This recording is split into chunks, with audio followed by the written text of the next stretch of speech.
Good afternoon guys, magandang hapon. Kauwi lang namin galing sa school ng misis ko. Nagkakabit ako doon ng mga ceiling fan at saka wall fan guys. Tapos kasama rin ang pagwawiring. So for today's video guys ay yung aming ceiling fan ay nasira din pala at hindi na umikot. So di ko alam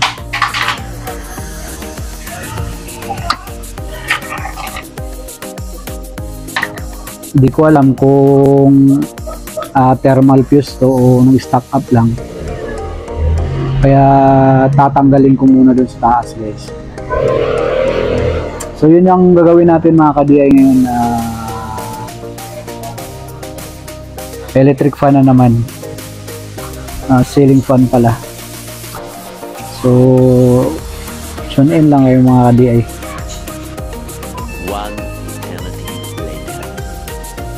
So ito mga ka-DI, ito yung ceiling fan. Kung makikita nyo guys, ang tigas nito, ayaw umikot. Yan, ayaw umikot. Pabago-bago yung ng ilaw ko. So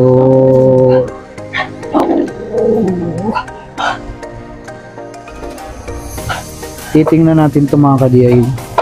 Duda ko stock up lang to, pero titestiran natin guys para malalaman natin kung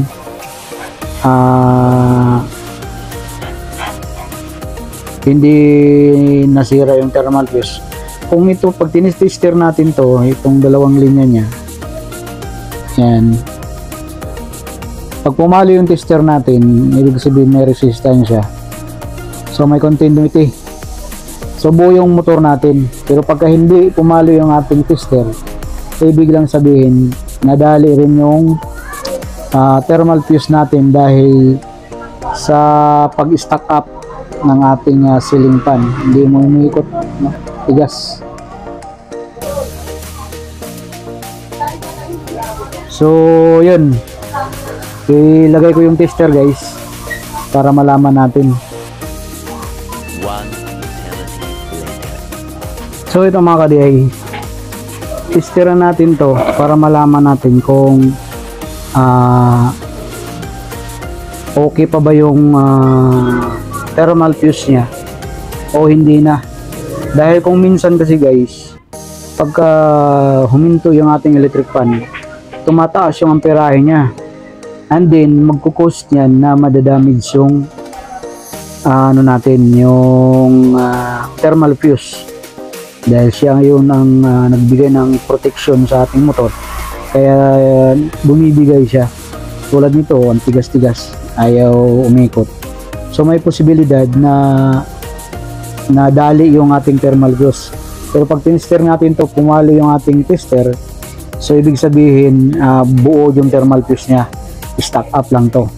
Pero kapag tinester natin to ay hindi pumapalo yung ating tester, so damay yung thermal fuse natin.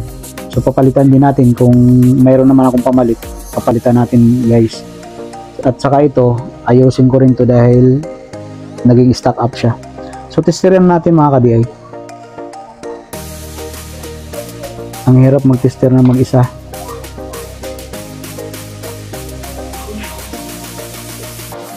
So yun,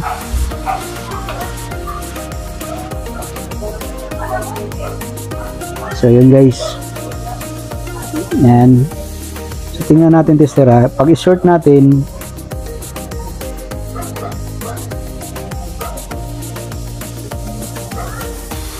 yan, pumapalo siya guys pag i-short natin. Pag dito natin, yan, pag tinester natin dito, ayun, pumalo siya mga ka-DI. Ibig sabihin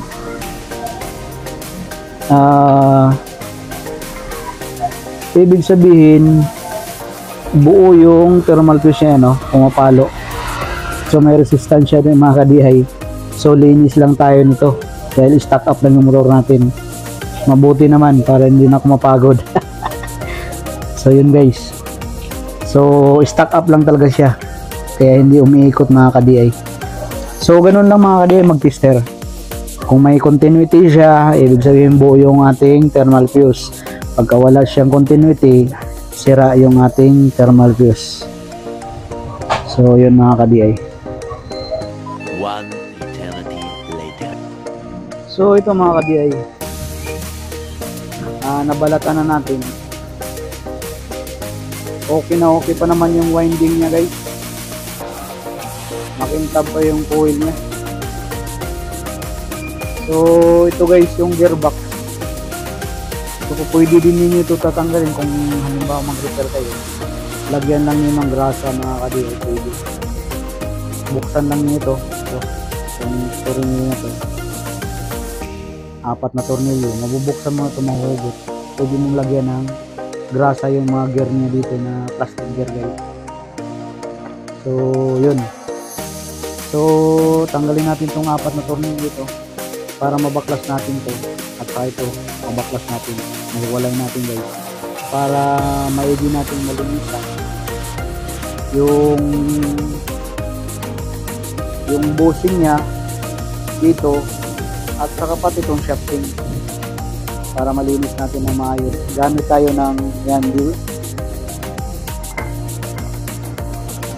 WD-40 at saka Singer na oil guys.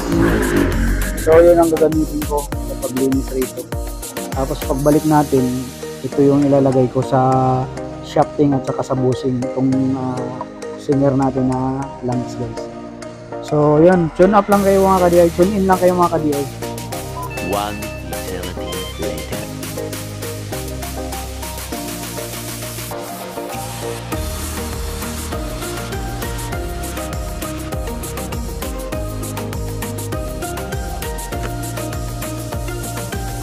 Tatandaan nila, tatandaan.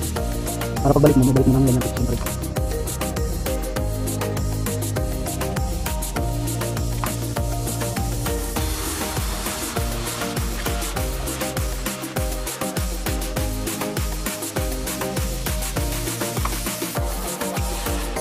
Hindi mahaba yung tumulong guys. Kung minsan mag-record ako dito, maingay dahil dito ko malapit sa kasada guys. Hindi rin ang daan tayo. Kaya maingay. Maraming ingay. So guys, lagyan natin ng batahan. Nagalima sa grounding. So yun. Tanggalin natin mga guys. So ito yung mga tigas dito na tayo guys. Yan mga tigas. Kung makikita nyo mga kabayan, talagang tuloy siya. Gusto natin ito ng WD-40.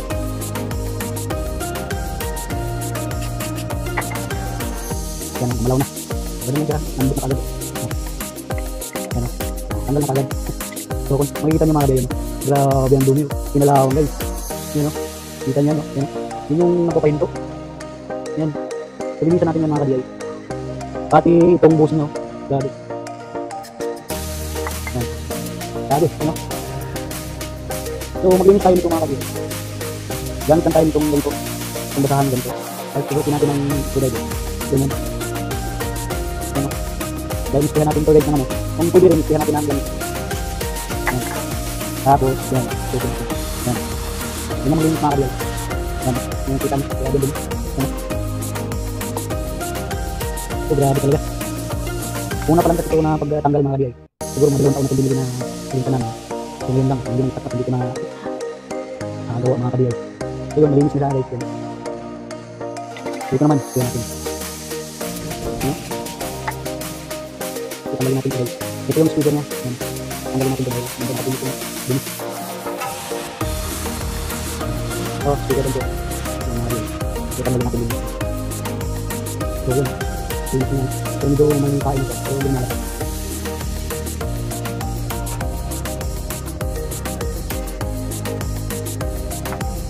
Balik natin mga kabayan.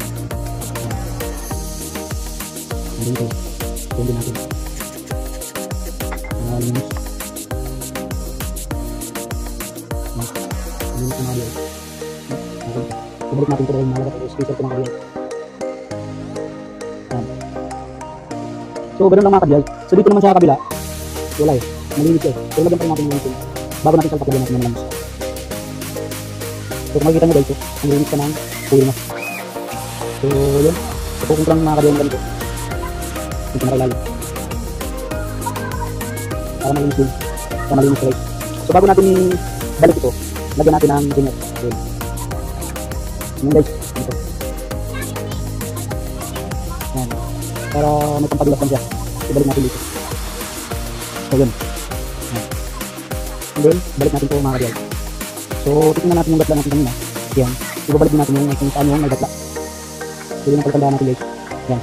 Ito yung gatla niya. Dito. Nakita nyo mga kabiyay. Yan. So, ito rin yung gatla. So, ito yung sa natin yung kanina. Para magkakama sila.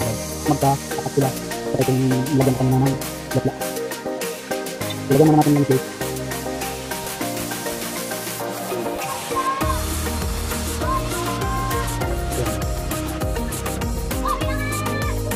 Ayun na.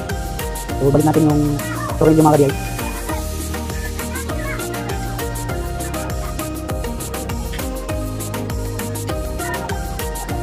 Ito yung mga kasimple mga kabiyay.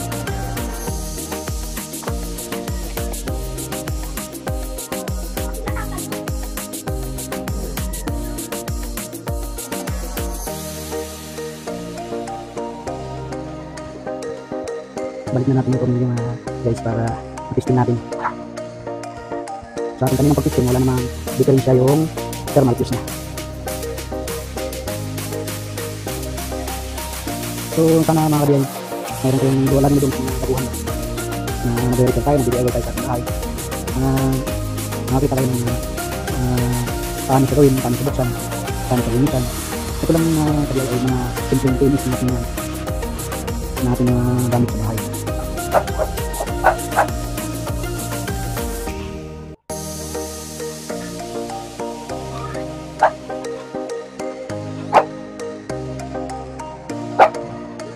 So yun guys, ipupukul lang natin para malalat siya. So ipupukul nyo guys, yung rubber, huwag yung bakal para hindi kumagat siya. Yun, ang ipupukul guys, malambot niya. So yun, so iasimbolin ko na dito guys sa pinting yan. So ito na yung mga guys. 1 eternity later.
One eternity later. So yun mga ka-DI, yan o. Na-symbol ko na guys. Nakabit ko na siya. So titestingan natin itong supply ng motor. Lagyan natin ng plug. Ito. At nandito yung outlet. Guys.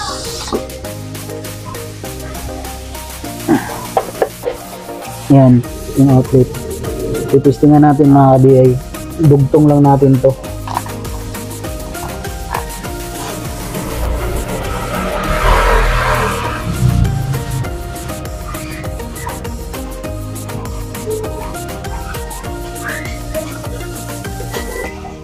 So, yun.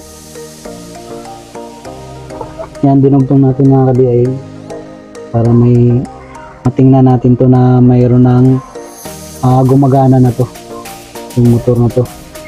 So, nakikita mga guys. Yan. So, kuha lang tayo ng panali mga ka-DI.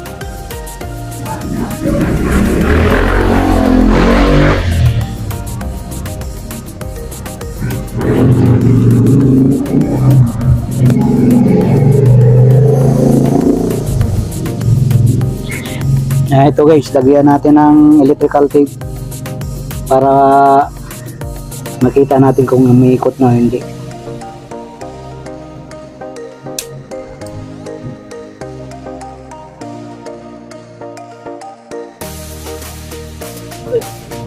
So yan mga ka-DI,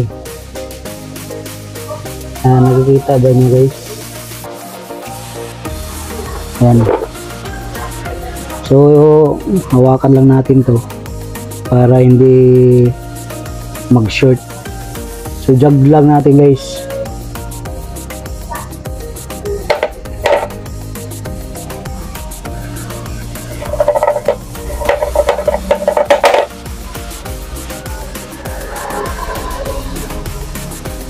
Parang walang supply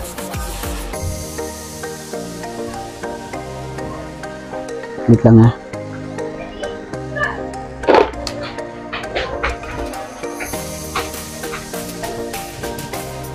Saglit lang mga ka-DI, parang walang supply. So yun mga ka-DI, na-symbol ko na at nilagyan natin ng supply para malaman natin kung gumagana siya guys. Makita natin ito, umiikot na to. Tapos dito, naglagay lang ako ng plug. Susuplayan ko dito yung papuntang motor niya guys. Yan. So nandito yung outlet. So isasaksak natin to para malaman natin na okay na yung ano natin, ginagawang ceiling fan guys. So yun guys, sasaksak ko na. Yan guys, umiikot. Ayan Ayan So umiikot siya mga ka-DI na. Okay na siya. Yan Yun. So umiikot na siya guys. So yun. So yun guys, yun yung aking video ngayon guys. Nawa ay mayroon kayong natutunan ulit ating ginagawang ceiling fan na content ngayon na hapon na ito guys. At salamat sa ating nanonood, sa ating mga subscriber, doon sa mga hindi pa nakapag-subscribe, subscribe kayo guys. Don't forget to hit the notification bell para updated kayo sa ating mga video pang darating guys. Thank you.